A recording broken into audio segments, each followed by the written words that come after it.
Welcome again, Professor Malte White TV.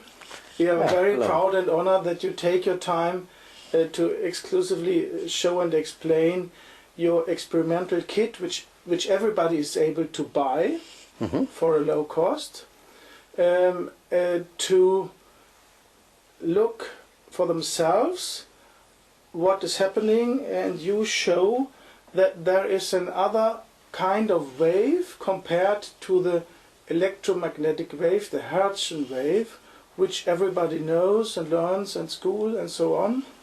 And with this kit here you show that there's something else in the wave world, and the idea came from Nikola Tesla. You made a thorough research on Nikola Tesla and got the idea, okay, I rebuild what he has done but in a smaller scale. Yeah, so it is. And now we are very thrilled that you explain exactly what it is and how it works, and the very interesting results of it. Okay, yeah, thank you, Henning, and welcome to this presentation. I do this since more than 20 years, more than 10 years that I show this experiment, because we have developed it in 1999. That was the first time that we were demonstrating these rebuild of Nikola Tesla, and we at that time have collected the experiments in this manual, which is called Scalar Wave Technology. And we are just working on the translation of a collection of ideas about these experiments which had been sent back by customers, because we have customers for this experimental kit all over the world, more than 1,000 universities, companies, private people, and even medical hospitals and medical doctors. So what we showed just at the beginning, because today we have a lot of other applications in addition, but from the beginning I show you the very first experiments, how we started on with this experiment. So with this experimental kit. Here you have the Tesla coils as a transmitter coil and a receiver coil. So the coil is in the green plate. Here it is. Yeah, and it is from two sides. Yeah, I explain it as a transformer. It's an air transformer. I have here another coil, so I can show you that from the button we have the primary coil. And you are able to select 5 or 4 windings. Yes. And on the other side you have the secondary coil. Yes. And this is an air transformer. That means we have no iron to lead the magnetic flux. Yes. It's only in the spreading fields of the magnetic flux. And then we have the connections of the secondary coil, and the primary coil is the connection in the center, and here the so-called earthing line. The connection in the center is connected with the antenna, and the earthing line is normally connected to the earth. Tesla was using, but Tesla, and this is one difference to the original Tesla patent, Tesla was using very high voltage, about 60,000 volt, and we are working only with 2 volt for the LED that they shine, as you can see here, 2 LEDs, so that we have problems to use the earthing or the earth as a connection between transmitter and receiver. We are using only a cable, and in this cable here, in this cable connection, the currents are floating, and this is the connection or the line back, because the whole system is acting as a a resonant circuit, an oscillating circuit. So this is standard technology, I would say, from the standpoint of today. But this standard technology seems to have some very special aspects which are new and unknown. Short question. This on that part, on the receiver part, the coil is identical to the coil from the transmitter? Yeah, it's identical, but inside the experimental kit we have different coils with twice of the length of the cable and half of it, so that we are able to combine as well one coil which is using half of the wavelength and the other one a quarter of a wavelength. This is what Tesla was. Where are those coils situated? Can you point on them? This we have to find out what the resonance frequency is. Now we don't see it. I have to tune it. No, but you said there are additional coils in the kit. Yeah, we have. Normally we have in the experimental kit additional coils. I have not here. But yeah. Okay, you can swap them with those. Because if you want to reproduce what Tesla originally did, he was using a quarter of the wavelength for the transmitter and half of the wavelength for the receiver. But this mixing is not necessary at all. But if you want to reproduce all these experiments, you can do it. And this is why we call it experimental kit. What I show here is the minimized version we have made available for 800 euro, and we call it a demonstration kit. You see. In this here are no coils no more. It's only this coils and this coils. Okay. Yeah. So this is a standard generator, function generator, and this here is a counter, counting the frequency. So this is standard technology. There's even one difference to those which are available in the market, because our coils have resistance of about 10 ohms, complex resistance, and normal function generators have an output resistance of 50 ohm, so they could be overloaded. This is a hint for those who want to reproduce the system, but who don't want to buy the whole experimental kit, but only the coils. This is possible, but then they have to pay attention that they do not overload their own machines. This is why in our kit always the generator is inside, so that you can reproduce these experiments without problems.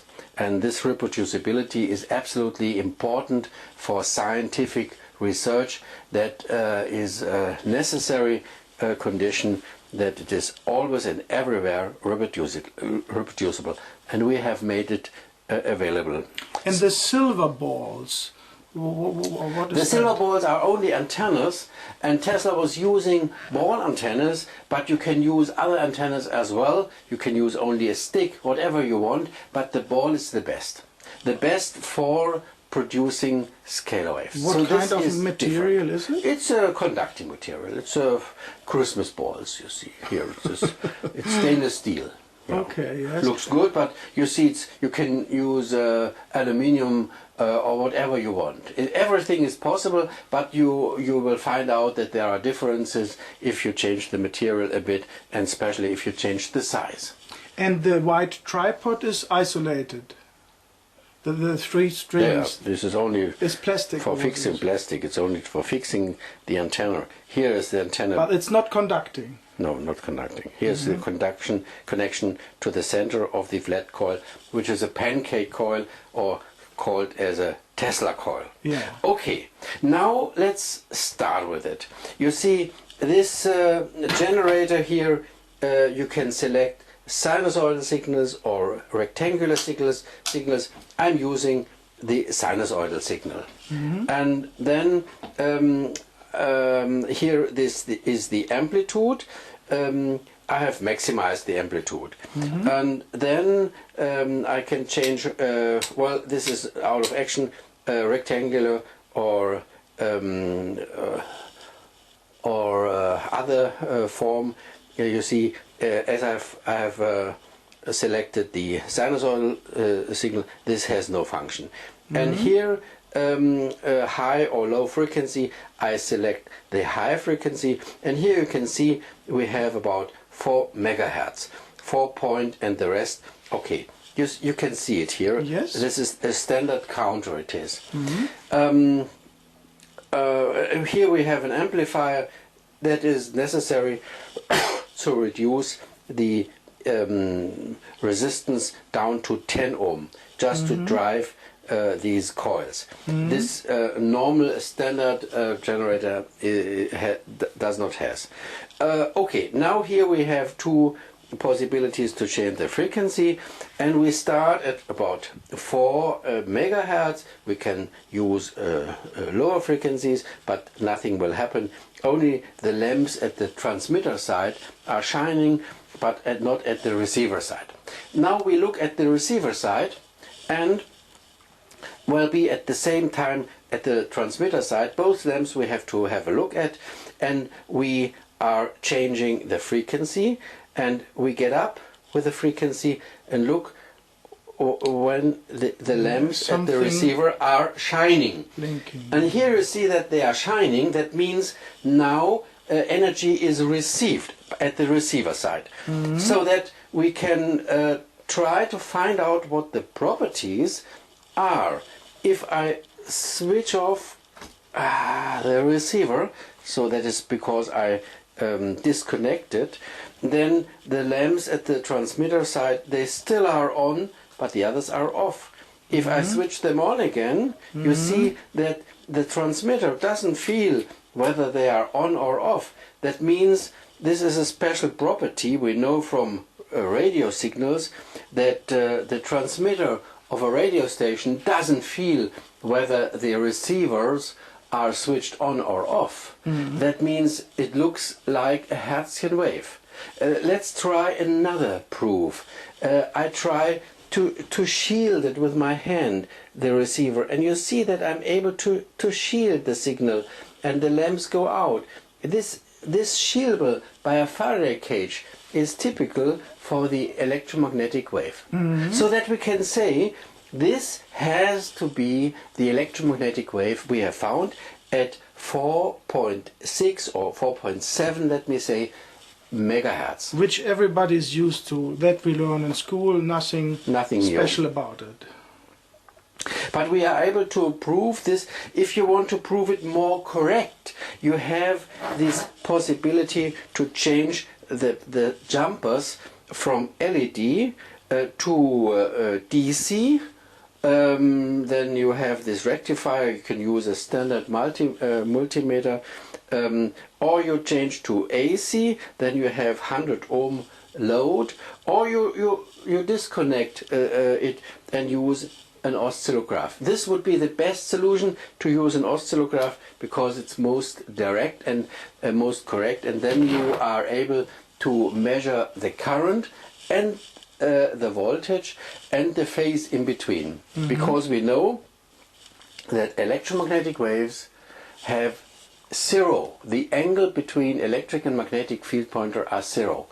And if it is zero and you are able to prove it, this is a much better proof that this is exactly the electromagnetic wave.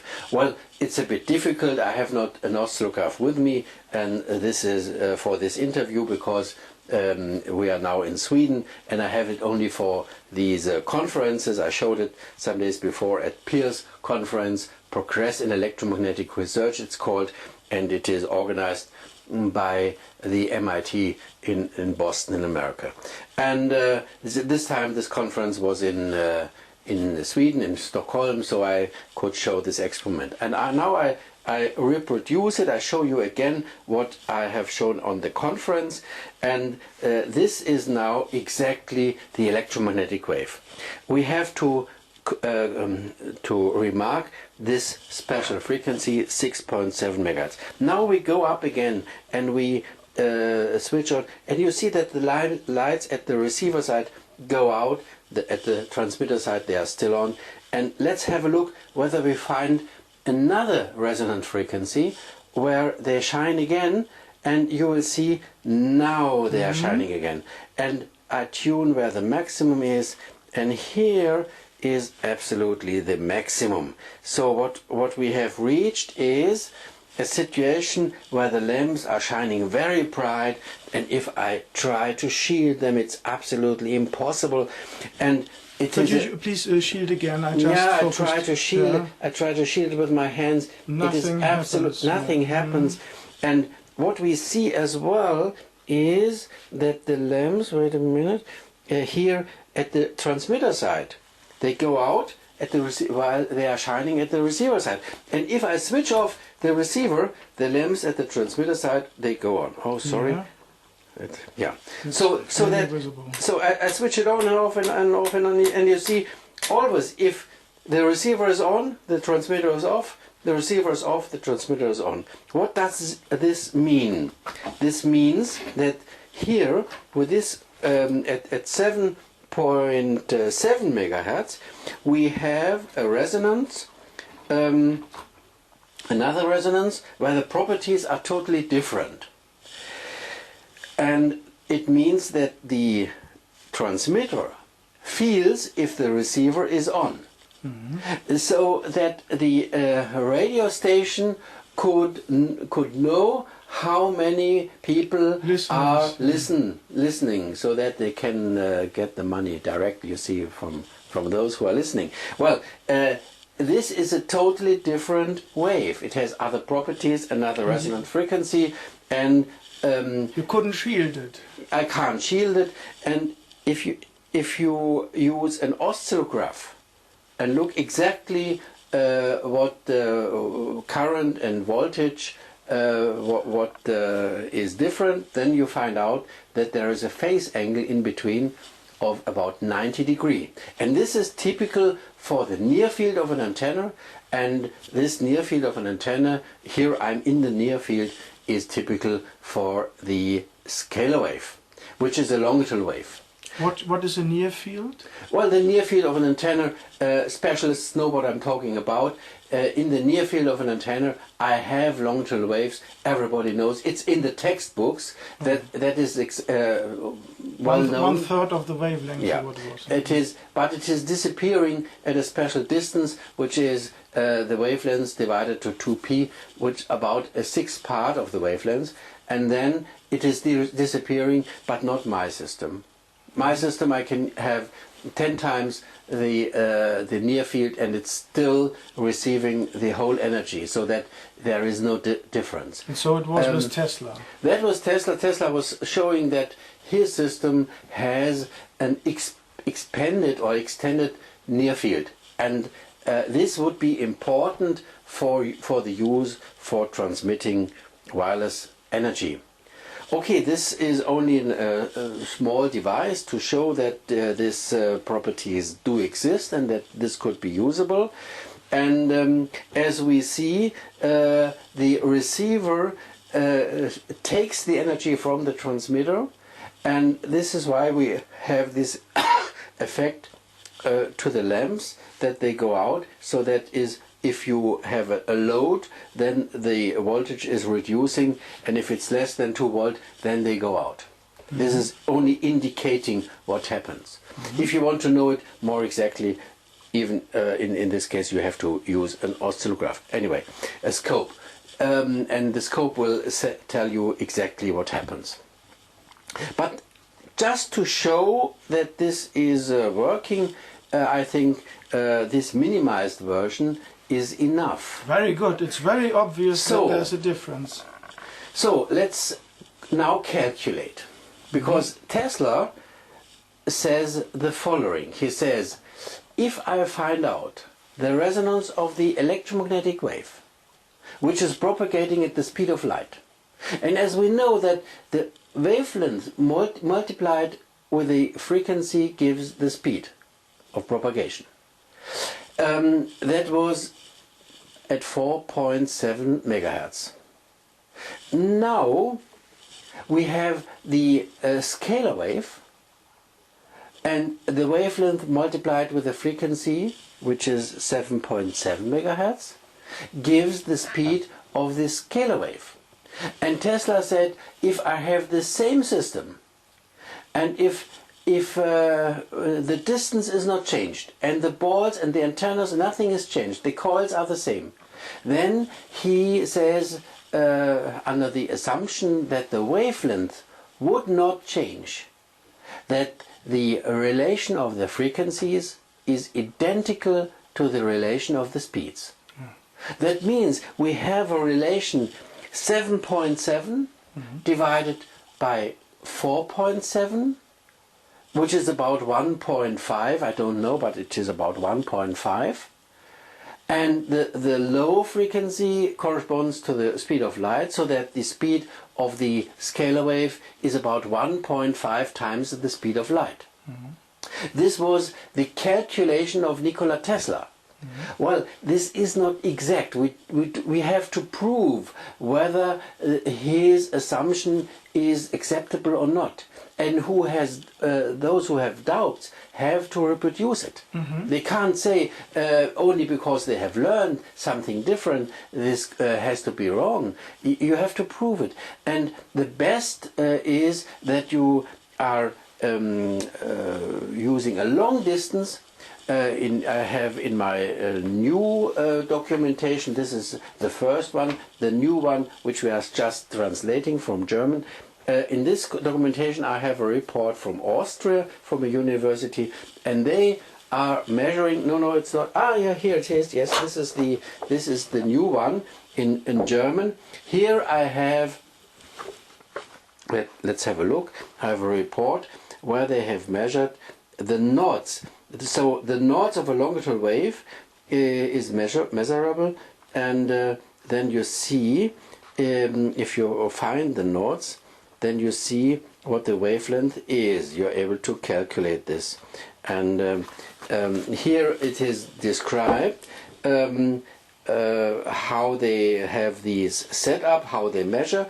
And interesting is this one, that the magnetic field strength is changing, is getting to minimum, then to maximum again, and to minimum back, and so on, so that we are able to calculate from knot to knot what the wavelength is. It's up to 80 meter. They were using 80 meter, and the electric field on the next page is showing the same property, but with a phase shift of 90 degrees, as I explained, which is now exactly measured and proved. And here you have the possibility to find out what the wavelength is. Yes. And if you have the wavelength, and if you know the resonant frequency where it is working, then you are able to multiply it, and then you find out what the speed is, and the speed of light is 300,000 kilometers per second. And if we look at this table of results, it's always more than 300,000, it's 350,000 and so on. It differs because here the coil differs sometimes with ball or without ball, and another coil and so on, and with load and without load. And so everything was changed just to find out, is there an effect? Well, we see at one point we have less than the speed of light. This occurs as well. But only one point. The others are always quicker than the speed of light. So that this is an experiment everybody is able to prove, and if you do this experiment correct, in free space with no influence of a table or of the environment, then you will find out what happens and what the speed is. And if it is more than speed of light, well, this is reality. It is a measured reality. So the dogma from Einstein, nothing is quicker than the speed of light, is nonsense. Yes, more correct. It has to be said that the transmission of energy is limited, because it is only the group of a wave which is able to transport energy, and this group is not allowed to be more than speed of light, quicker than speed of light. But here we transport energy But I because have the learned lamps are nothing is quicker. yeah, and this is a real problem for physics, or Yeah. for standard physics of today, as this is a system to transport energy, and this can't be the phase of a wave. It has to be the group, and this is really an offense against standard physics. Okay, but these are some properties which you are able to reproduce, that this wave is not shieldable, that it is what Tesla said, transversing the whole Earth, and so on. So there are totally different properties, and what we have done is we have constructed these coils who make it possible that we produce both waves. There are possibilities to produce only scalar waves, but then I can't compare them. And this is why these coils are a compromise to show both and to compare it and to reproduce this experiment for the speed of light. Because at such small distances you can't measure any speed. It's absolutely impossible. You have to calculate the speed by the wavelength and by the frequency. Okay, well, this is the standard experiment. Well, one question. As you told earlier, when Tesla did it, it was 42 kilometers in distance, and he got light bulbs to show light without a cable. There was an over-unity effect also. Yes. Is it in this kit here as well? Yeah, this is possible, but you see that we need some sources and. Well, okay, that's a secondary question, but in principle it's interesting. If they are available, then these over-unity effect could happen. And you can calculate it with this already also? Yes, it is possible. If you can't do the experiment with the lamps, because the lamps only indicate what the voltage is doing, that the voltage now at the receiver side is higher than at the transmitter side. But if you are using an oscillograph, I have some results here in my book, such as from the Nottingham University, where they have measured the currents and the voltage and have found out about more than 500% efficiency. Or another colleague who has even get more, it is from New Zealand, he has measured at very, very low frequency, low amplitude, at only some milliwatt, but the input power was 0.5 milliwatt and the output was more than 6 milliwatt, so that the efficiency was more than 1000%. Well, this is what they have measured, and you see, the more power you have, the less the efficiency will be, because if you have an open system and the open system is able to interact with the environment, this is what Tesla described 100 years before. If there is any source in our environment which is usable, which could go into resonance with our system and will be collected by the receiver, in addition to the energy from the transmitter, then let me say if you have about 10 milliwatt which are available, we even talk about energy harvesting. So this is very much in use of today, and the industry is looking for energy harvesting. This is an energy harvester, and if there are 10 milliwatt, and if I use this system for 100 milliwatt, I transmit 100 milliwatt, then the over unity will be only 110%, no more. But if I transmit only 1 milliwatt and 10 milliwatt are available from the environment, then I have an amplification of more than 10, that means 1000% efficiency. So if you reduce the power, you have more of a unity than if you accelerate. Because most of them say, if I accelerate this effect, and if I get more power, I can use it for as well for 10 watt or so.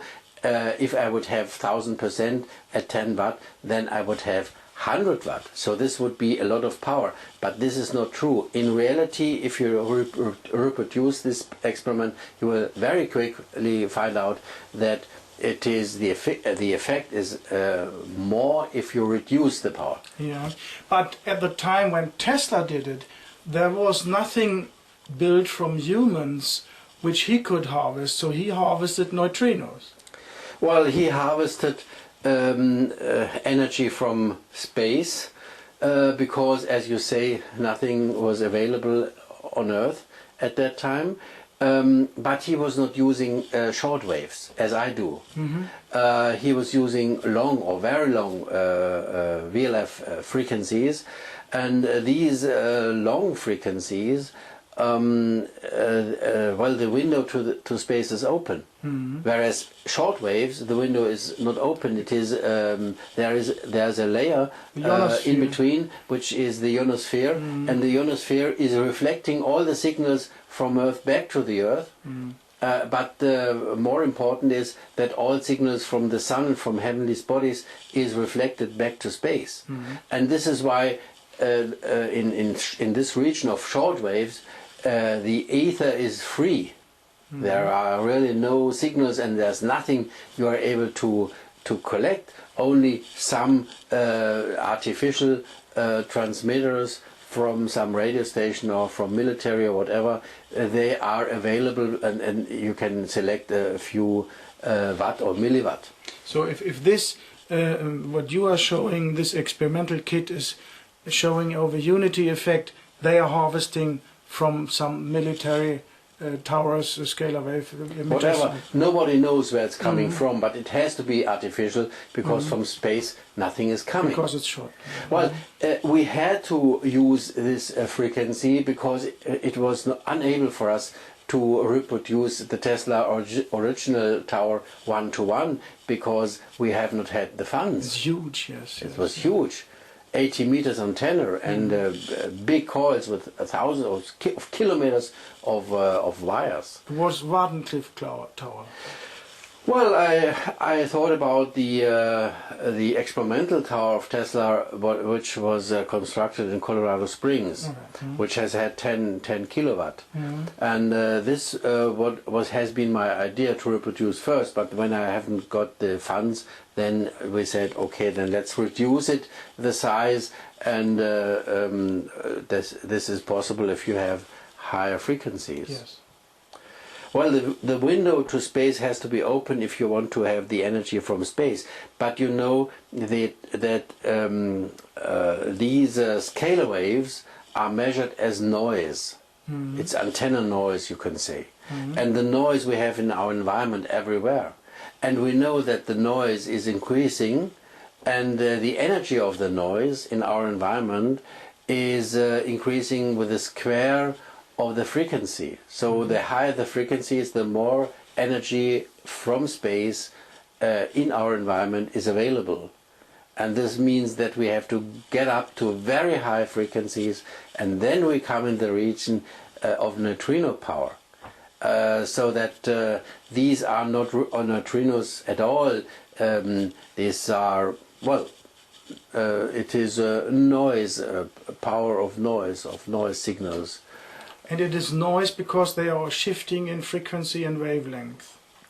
Well, noise is a mixture of frequencies, and as the longitudinal wave doesn't has a constant speed. Yes. These vortices, I call them field vortices, are always oscillating, getting bigger, getting smaller. If they are quicker, then they contract by the Lorentz contraction, and this means that the frequency is changing, and this changing over in a special range we call noise, white noise for instance. This is typical for a mixture of frequencies, and this is typical for the scalar wave. So that we have no measurement devices to measure the scalar wave directly, but we have a possibility to measure it indirectly as a mixture of frequencies. Because you say there are no open field lines where you can put in the scanning device. Yes, this is a problem if you have vortices, then there are closed field lines, and closed field lines you can't detect. You always have to have a device where the field line ends if you want to measure it. Well, these are measurement problems, and you can't say if you can't measure anything that it does not exist. Yes. Yes, exactly. And one thing to make it clear for the audience, this shows when you send a scalar wave to this receiver that you transmit electric energy. Yes, it is an electric wave because this from ball to ball, this is like a capacitor. A ball capacitor. That means that the electric field line always goes from electrode to electrode, and if it is propagating, the wave which is produced is propagating in that direction, it is a longitudinal wave. we talk about longitudinal waves if the propagation is in the direction of a field pointer. And this is why this longitudinal wave has these properties, and we have now detected by this experimental setup. And you had some ideas that the technology we use today to transport electricity is very stupid because you lose a lot, and this way to transport electricity would be much more clever. Yes, well, these systems of today, I think you think about the RFID technology of radio frequencies. When I get the electricity here to the house, it's coming from a cable. Yeah. But here we can see we can transmit without cable and save much more, you say. Right, because if you have a cable, you have cable losses, copper losses. They are because you're using a copper cable. But here, if we have no copper cable, we have no copper losses. This is why this system has a better efficiency. Anyway, okay, if you think about these properties, this is much better than to transmit by cables or to supply the houses by cables if you would do it wirelessly. But then you have the problem that the energy could be stolen, because if it is free in the environment, everybody is able to use it. But you said you can modulate a code into it, and then it's not...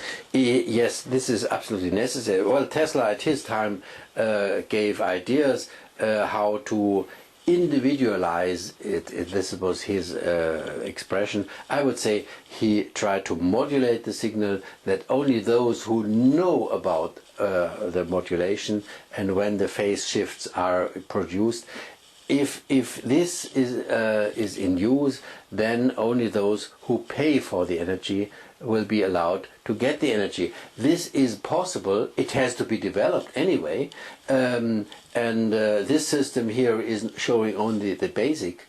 But if we have developed all these things, then this could be used, for instance, to recharge the batteries of an electric car by driving. You see, that means that you reduce the batteries you are needing.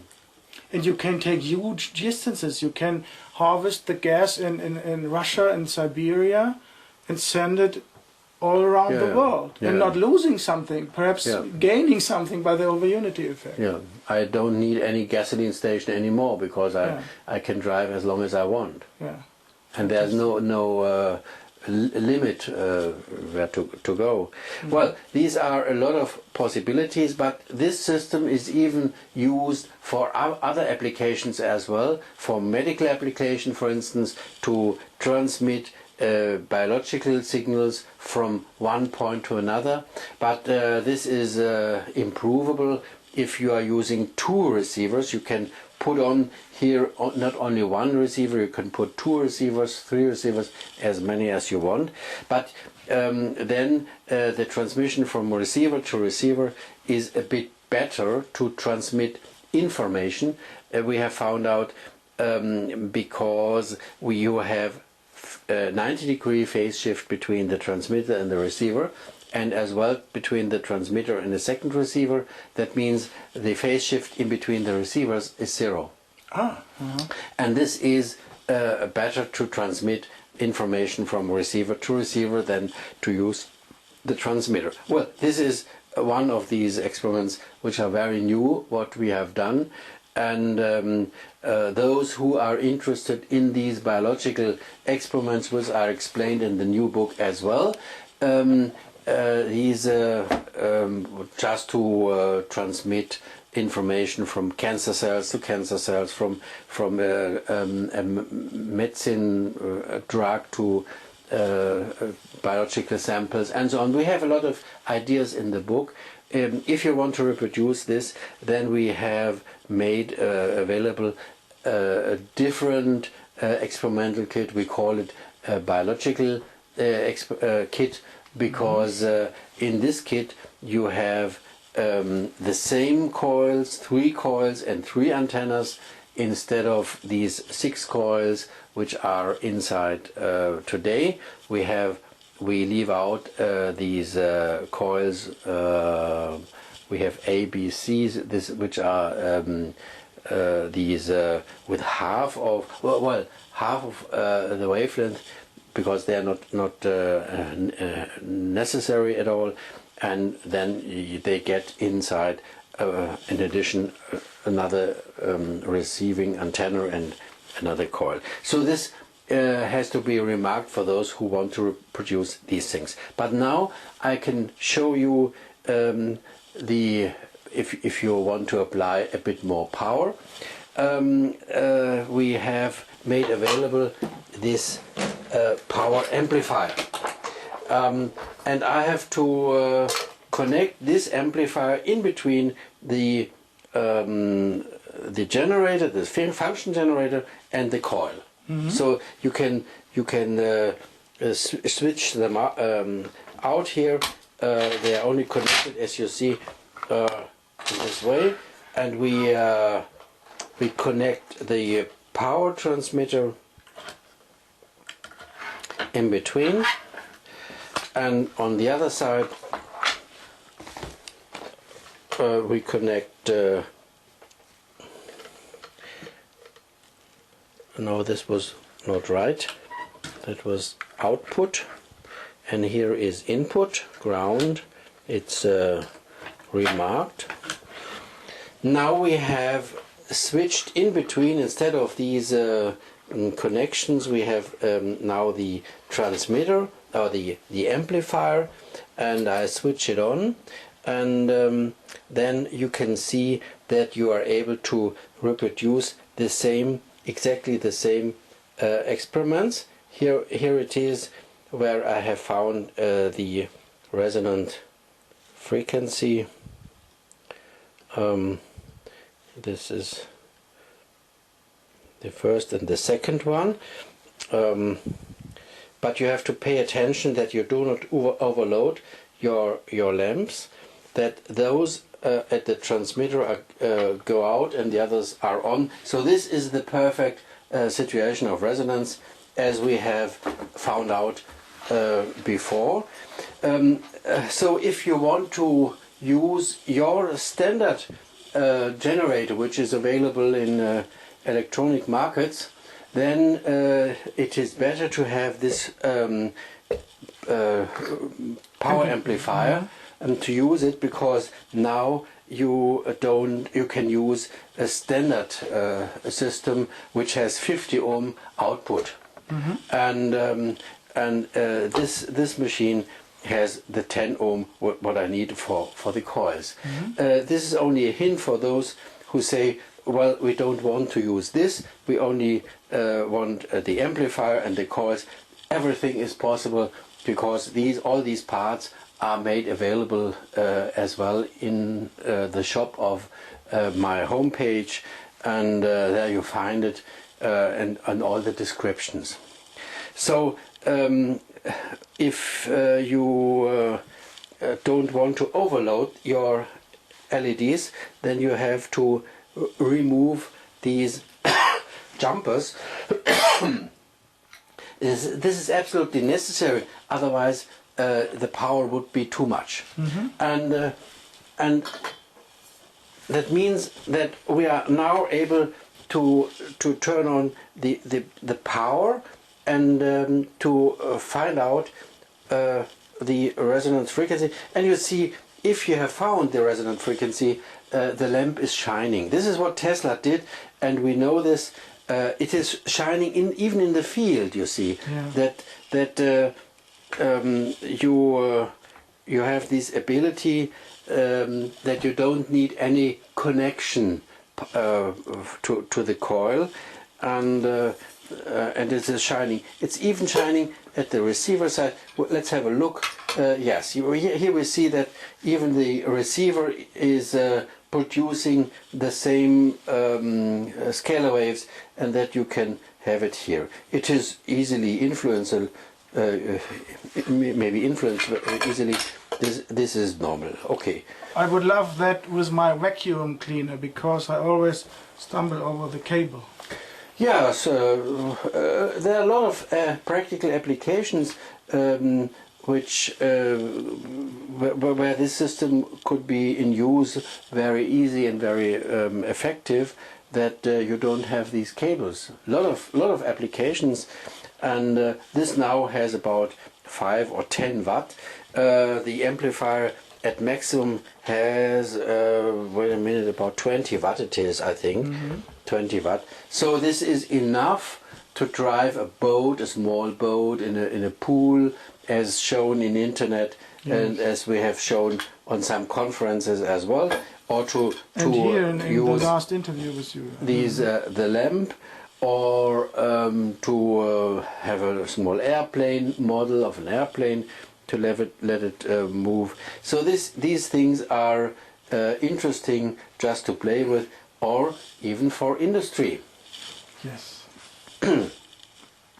There are some who say, well, but this system is not at all wireless, because there is still this connection here, you see. Well, if you switch out this line and use the LED again, then you find out that the lamps are shining wirelessly, because there's no connection, you see. So this is possible and may be used in a positive way, but it's no Tesla. Because the Tesla system was not totally wirelessly. He was always using the connection to the ground. The earth was the wire. Well, that this is possible is showing that wireless transmission of energy is possible. Yes. And I have it here in my hand, and it is always shining. Well, do your research if you want by yourself, but this is important, that because we have a lot of explanations in internet which are saying this is not really wirelessly, and this is why it is wrong, or whatever. I don't know what the ideas are. I always said that this system primarily was to reproduce what Tesla did and what Tesla said. I wanted to find out, was it correct, or have been some mistakes in the descriptions of Tesla? And I can say Tesla was absolutely correct. This is important, and by this, with this experimental kit, everybody is able to find out that this is true. Yeah. And nobody was able to come up with proof that you are cheating, or that is a bluff or a hoax, or... Only those who never have bought this system. Those who have had it. Yeah. Nobody, no one who has proved it correctly. Well, there is one private institute, I think they were paid for it, that they have found out that this should be a harmonic, the two frequencies, and one would be the harmonic of the other. But what we know is that a harmonic always is in a fixed relation to the basic wave. And this is very easy to be proved that this result they have found out was totally wrong. But they have published it. I don't know why. I have sent them an email. Please put all these out of the internet. It's wrong information. And try to approve your gravitational idea, because they call themselves an institute for gravitational research, and they have not found anything out for what they have as their title. So they only are trying to find some ideas in fields they are not interested in, and they have no expertise and experts in the group. And you see, but this is in internet, and this is not very good for me, and it's not helpful. Well, I can stand it anyway, but you have to pay attention what you read in internet, especially from those who have not used this experimental kit. Well, it's only to demonstrate, this system is only to demonstrate that scalar waves exist, always in a combination to the electromagnetic wave, but with different properties. This is why we have done it. And in this documentation, there are some interesting effects. For instance, if you ask what is the influence of this coil, you see, this flat pancake coil, it's called. This flat coil has very special properties. And if you want to prove this, you only have to change the connection in the center and on the earthing connection, which is outside of the coil, this inner part and outer part. If you change both, then all the scalar wave properties disappear. And so that you can say these coil, how it is produced, has an influence and to what the properties at the ends are, so that the scalar wave and the special properties of scalar waves, they totally disappear.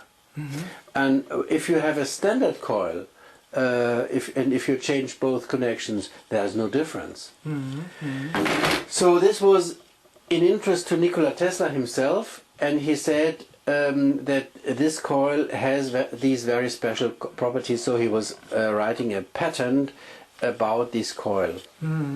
And this coil and bifilar coil and so on. So these ideas are proved and provable, and you can all reproduce with this experimental kit. And perhaps one short notice: you show one of two kinds of scalar waves. You show here the electric scalar wave. Because, not to get confused, there is also a magnetic one, which you detected and which is biologically very active. So the magnetic scalar wave is not described in any textbook, so this is totally new, but I have found out that the magnetic one is usable or is used in biological systems. That means all these ring systems we have in the organic chemistry, like the benzene ring or the pyrimidine ring, which are in the DNA. These ring systems are acting as antennas for magnetic scalar wave. But this is a bit different problem, and I discuss it, if you want, in another session, especially for these magnetic scalar waves. But this was a reproduction of Tesla, and he was the developer of the electric one. And this is why till this time we have in internet only two descriptions about the electromagnetic wave and about the electric scalar wave, Hertz and Tesla. And I have found out the third one and have developed it, derived it and described it, and now I show that this is usable as well if you for biological effect, the magnetic scalar wave. But you can use this system as well in in addition, in combination with a magnetic scalar wave, because at the top of the ball of the antenna we have a maximum of the electric field strength, and you are able to measure all along the coil and all along the line. You find out where the minimum of the electric field strength is, but the magnetic field strength is just the opposite. So it is on top 0, and it has a maximum on at that point where I have put the excitation or the primary coil on the button. And that's why medicines have put medical products on that, and then they always have to put the products on this point where this coil is on the other side, because here is the maximum of the magnetic field point. Yeah. So this is what we have measured, you see, and we have found out that there is the maximum of the magnetic field, and the magnetic field is the one who is accelerating the electrons in such a ring antenna, like benzene ring. Then they are moving, and then they are accelerated, and then they transport the biological information to the coil, to the magnetic fields, and the magnetic fields are involved with the electric fields, so that we get a wave, an electric wave, which is carrying the magnetic wave and the information of the magnetic wave. And we are able to transmit over long distance these biological information. And perhaps one short word, you always say a wave which is electromagnetic, the usual one from Hertz, has always a part with scalar waves and vice versa. Yeah. They are always combined in some way. Yeah. That's also important to know, because I thought as a layman there's only this one and this one and this one, but in nature it's always mixed up. It's always mixed up. An antenna with 100% efficiency is not existing.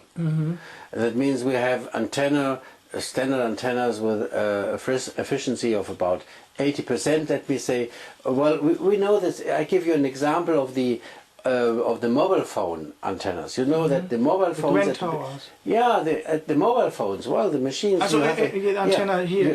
The old one, they had an antenna you have to pull out. Yes. And so this antenna was maximizing the result for the electromagnetic wave.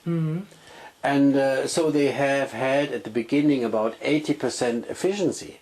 Only 20% we have had losses, which are originally field vortices, scalar waves, parts, 20% scalar wave, noise. And they are detected as antenna noise. And if these, I call them field vortices, if they decay, they produce heat. But this is only 20%. If you have an ordinary antenna. But mobile phones of today have no antenna. They have inside the machine, they have some antennas inside with a very, very bad efficiency. And this, they have done it because a lot of critics came who said you have to reduce the electromagnetic wave, the limits of the electromagnetic wave have to be reduced. And then the industry first said, no, we don't want, but then they said, okay, let's do it. And they were reducing the electromagnetic wave by reducing the efficiency. So that the machines of today have not 80%, they have perhaps 40% efficiency. That means they have half of the efficiency, and by this they have half of the electromagnetic waves. And this is what the customers wanted. But it's the other way around when it comes to the health. Because then you rise the part of the scalar waves, and that is the damaging part. So it is. That means what we are radiating is a noise. We know that everybody is radiating noise, and so the noise signals are the one who have a biological effectiveness. And this is the scalar wave part.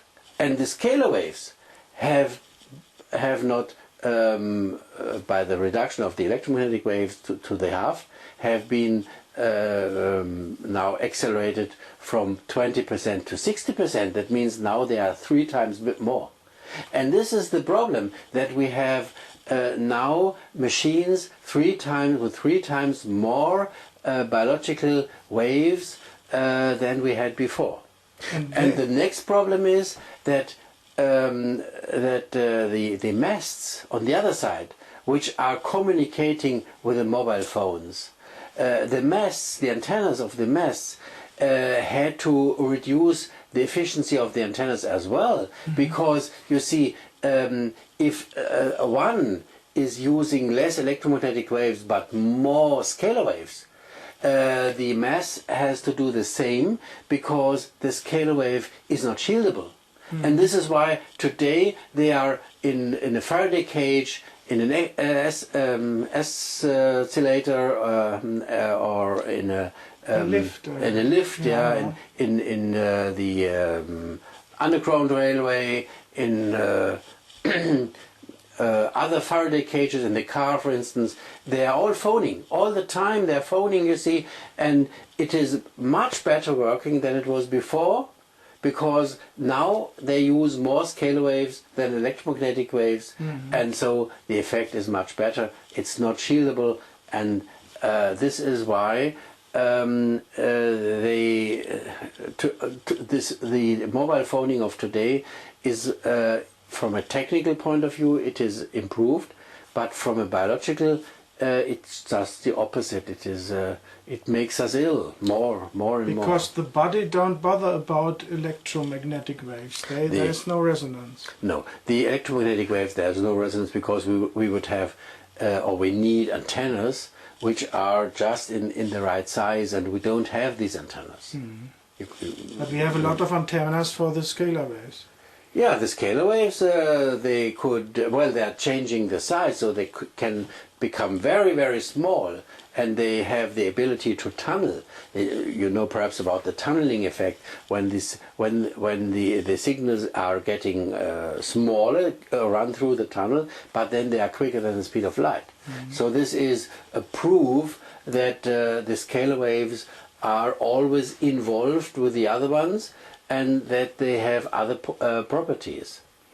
So we still know about all these things, but we have to accept it in theory. And what I say is we have to always look at the wave equation, because the wave equation shows that both waves exist in one equation, because the Laplace operator may be divided into these two parts, the one describing electromagnetic waves and the other describing scalar waves. And if we have always this mixture, what we can do is produce antennas like this one, which is improving the scalar wave part, or using a dipole, a standard dipole, improving, and an ordinary antenna, improving the electromagnetic part. Yeah. So mankind choose the wrong technology when it comes to the cell phones and things like that, and when it comes to transport electricity. Yeah, as a teacher, as a professor, I can say they are not well educated. So we need better education. That those who learn about high frequency technology know more about the wave equation, and what the wave equation tells us, that you cannot look through one eye, see the electromagnetic wave and shut the other one, or you see the scalar wave and you see this is not one. It's only one-dimensional. It's not telling us what the truth is in physics. We have to open both eyes. We have to see everything, and I think this experimental kit is helping you opening the eyes. Yes, thank you very much. Yeah, thank you for the interview, Henning.